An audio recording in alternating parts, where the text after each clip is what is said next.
Well, think about it. Just like an athlete needs to put hours and hours of vigorous training to perform at their highest level without getting injured, a pianist needs to do the same. In order to play like the pros, you need to put hours perfecting your technique and building your hand strength. Take this song for example.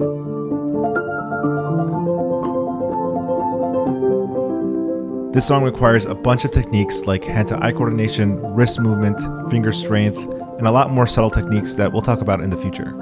But today, I'm going to teach you the first 5 exercises that you need to build your hand strength, build your technique, and get you to play intricate and impressive songs on piano. Just as a disclaimer, the exercises that I'm going to cover are not meant to be learned in just a 10-minute video. They're meant to be practiced consistently over the span of a few months, along with other aspects of piano like reading sheet music and music theory. The idea is that as you advance in reading sheet music and music theory, your hands will be able to keep up and play more complex and intense songs. So take it slow, don't rush, and with that, let's get into it. So this is how the video will be structured.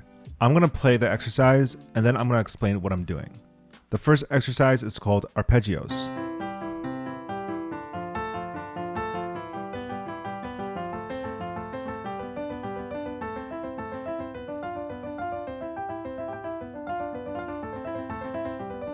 So in this exercise, you're only using 3 fingers, the first, the third, and the fifth.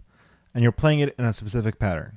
1, 3, 5, 3. 1, 3, 5, 3. So what you're going to do is, in the right hand, you're going to put your thumb on C, skip a note, third finger on E, skip a note, put your fifth finger on G. And you're going to play the pattern. 1, 3, 5, 3. 1, 3, 5, 3.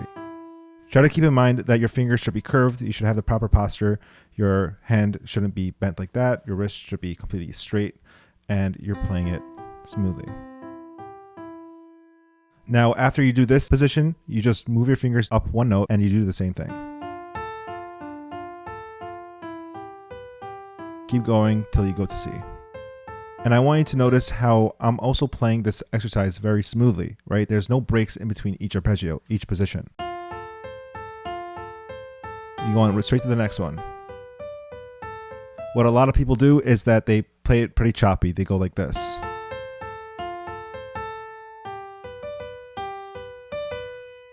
In between each note and position, there are some pauses. What you should aim for is to play the whole entire thing from the beginning to end very smoothly, very flowing. So I'm going to play it one more time.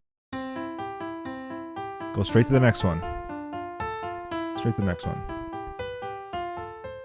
When you're doing this exercise, first start slow and then build up your speed. After you go up from C to C, you're going to go down from C to C. So you're going to go from C, then down to B. Down to A. And notice how my thumb gets ready to play the next note before I actually finish that position. So pay close attention. Right?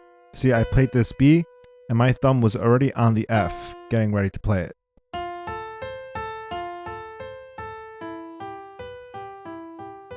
If I'm going up, my thumb will be ready to play the next note on the F, right?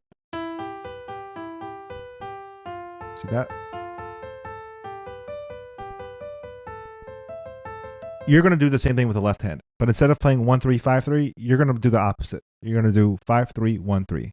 So 5, 3, 1, 3. The left hand is usually the hardest for any beginner pianist, but just take things slow and you'll eventually get it. Keep in mind to keep your fingers down and your posture correct, and just do the same thing. Once you're able to do it nicely with both hands, try to do it hands together. This is pretty challenging, but eventually it'll be super easy. The next exercise is called scales. And scales is a music theory concept, but it's great for technique because it helps with finger movement and coordination. So let's do it.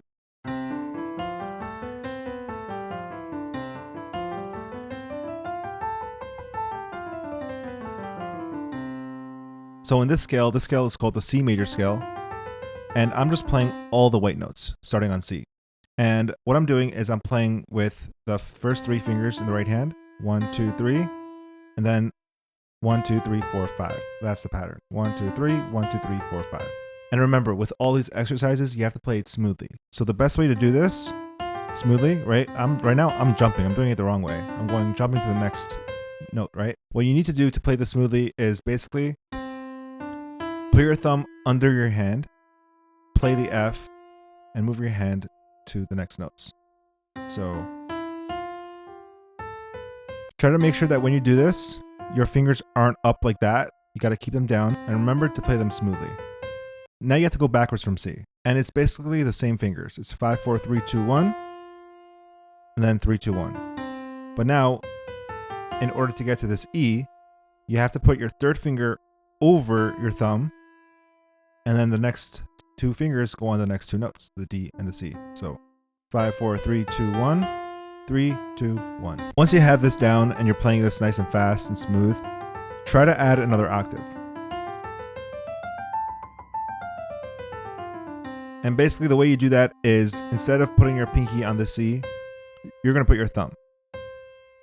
Because if you put your pinky here, you can't really go on to the next notes. What are you going to do, right? After the fourth finger, you're going to put your thumb under and start again. 1, 2, 3, 1, 2, 3, 4, 5. And going backwards is the same concept. 5, 4. Your fourth finger goes on B, right? So 5, 4, 3, 2, 1, 3, 2, 1. And now you're going to put your fourth finger on B, because if your pinky was on C, your fourth finger would automatically go on B. So in order to connect both of these octaves, you have to put your fourth finger on B and just continue till the end. So your left hand is basically the same concept. Your hands are mirror images of each other. So instead of doing 1, 2, 3, 1, 2, 3, 4, 5 going up, you're doing the opposite. You're doing 5, 4, 3, 2, 1, 3, 2, 1 going up. And then going down, you're doing 1, 2, 3, 1, 2, 3, 4, 5. Now to connect two octaves together, it's the same concept as the right hand. You're going to go 5, 4, 3, 2, 1, 3, 2, 1. And to continue that, you put your fourth finger on the D. 3, 2, 1, 3, 2, 1. Now let's go backwards. 1, 2, 3, 1, 2, 3, 4. Now I can't put my pinky on C because that ends the octave, right? I want to continue. So 1, 2, 3, 1, 2, 3, 4. I'm going to put my thumb on C. 1, and now I start again. 1, 2, 3, 1, 2, 3, 4, 5. Once you're able to play both hands very nicely and smoothly, try to combine them. And this gets pretty confusing because you're doing two different things with both hands, right? You're going 5, 4, 3, 2, 1 in the left hand, but in the right hand, you have to do 1, 2, 3, 1, 2, 3, 4, 5. So on the F, you just got to pay attention to what your hands are doing, and you got to switch with the right hand and then switch with the left hand.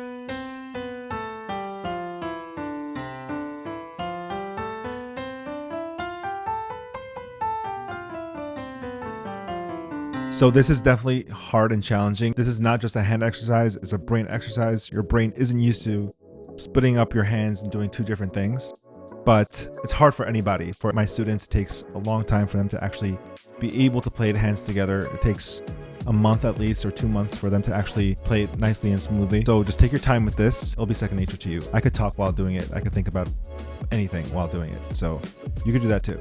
The last part to this exercise is, once you do the C major scale, you learn different scales, like the G major scale. And the G major scale is the same concept, same fingers, just different notes, right? There's an F sharp in the G major scale. If you do the E major scale, they're F sharp, G sharp, C sharp, and D sharp, right? Same finger numbers, right? 1, 2, 3, 1, 2, 3, 4, 5. Just different notes.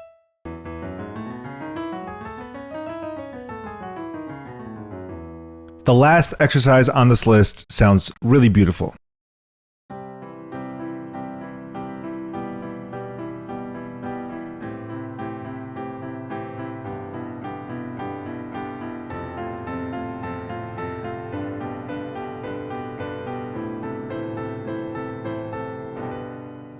So this exercise is perfect because it sounds beautiful to play, and it's a little challenging, right? You're playing your fingers in a certain pattern, and you're playing some chords. And chords is a music theory thing, but you can learn two things at the same time, which is awesome. So I'm going to teach you first the right hand, then the left hand, then we'll put it together. So the first thing you're going to do is you're going to play the C major chord, right? C, E, G. It's like an arpeggio, right? But you're playing in a different pattern. You're playing the 1 and the 5 together, and then the 3 after that. So it's, and you're going to play it 4 times. So 1, 2, 3, 4. And then you're going to put your thumb on the B. This is an E minor chord, by the way. back to the C, back to the B. And then you're going to move all your fingers up one key and do the same exact pattern. 5 and 1 and 3. Move up again after 4. Up again. And down 1. So this sounds really beautiful. Take this slow, make it sound nice, smooth, and make sure that, again, your fingers are curved, not flat, and your wrist is lined up with your hand, not bent like that or up like that. Your fingers should also be super relaxed. They shouldn't be tense. This is really hard to do when your fingers are tense. So you got to make sure that your fingers are relaxed and you're just pressing the notes, just very nicely. In the left hand, it's a little bit different. You're playing the C major chord, same type of pattern, right? 5 and the 1 on the C and G, and then third finger on E, and doing the same pattern. 2, 3, 4, and then doing the same chord as the right hand. Right, the B, E, and G, you're using your pinky, second finger on E, first finger on G. So you're doing 2 hand positions. You're going from like this, from the C, 5, 3, 1, to 5, 2, 1.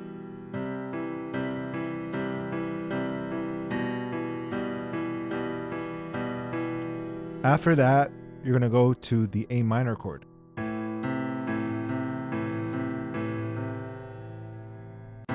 And then you're going to move your pinky down one key and just move your fingers to the different position, right? And then you're going to do the F major chord, F, A, C, but again, the same pattern, the 5 and the 1, and then the 3, 2, 3, 4, up one key, up another, down one. Now, we're going to try to play this together. A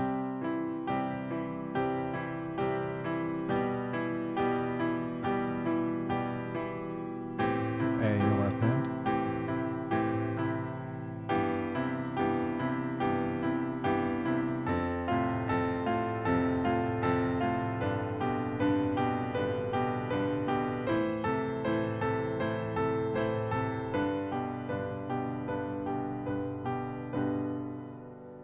So that's it. Those were the 3 exercises. And man, this stuff is hard. If you remember my analogy, an athlete needs to put hours and hours of work every single day to get to where they want to be. You're no different. If you want to play these impressive, intricate songs, this is what you have to do. And don't let that unmotivate you. Let that motivate your progress, motivate you to practice, and you could get there. I've got my students to get there. I got myself to get there.